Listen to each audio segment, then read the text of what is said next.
तर आज आम्ही पोट्टे अशा एका ठिकाणी गेलो होतो. तिथं डायरेक्ट टेकडीवर महादेवांचं मंदिर आहे आणि त्याच्यासोबतच देवीचं पण मंदिर आहे. पण थांबा, असं अर्ध्या मिनिटातून ब्लॉग कसं पाहता? पूर्ण व्हिडिओ पहा.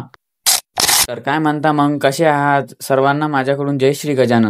तर आज आम्ही गेलो होतो बार्शी टाकळी तालुक्यातील पुनुती या गावामध्ये. इथं टेकडीवर देवीचं मंदिर तसेच 2 लिंगांचं महादेवांचं पण मंदिर आहे. तर त्याच मंदिराला भेट देण्यासाठी आम्ही निघालो होतो. दादा आणि माझा छोटा भाऊ आम्ही निघालो होतो देवीच्या दर्शनासाठी. इकडचा रस्ता बी एवढा डेंजर होता ना की काही जनावरं मधात यायची. एवढ्या साऱ्या अडचणीतून कशी गाडी वर काढून आलो होतो आम्ही महादेवाच्या मंदिराजवळ. गाडी उभी केली आणि निघालो महादेवांच्या दर्शनासाठी. देवीच्या मंदिराच्या पायथ्याशीच महादेवांचं मंदिर आहे. तर पहिले महादेवाचं दर्शन घेतलं आणि निघालो आम्ही देवीच्या दर्शनासाठी. महादेवाच्या मंदिराच्या मागच्या साईडनं देवीचं मंदिर आहे. तर वर गेलो आणि देवीचं दर्शन घेण्यासाठी निघालो. तर इथं आपण कितीक दिवस झाले आलो नव्हतो, त्यामुळे इथं खूप काही बदल घडून आला. जसे की झाडं वगैरे हे सर्व नवीन वगैरे लावले होते त्यांनी. तर तिथं आम्ही देवीचं दर्शन घेतलं आणि त्याच्यानंतर निघालो आम्ही बाहेर. आणि तिथे एकदम मस्त व्ह्यू होता. त्या व्ह्यूचा फोटो वगैरे व्हिडिओ वगैरे काढून घेतले आणि निघालो आम्ही घरी जाण्यासाठी. तर चला मग पोट्टे आम्ही जातो आता घरी. आता तुम्ही एक काम करा, आपल्या चॅनलला फॉलो आणि लाईक करून घ्या.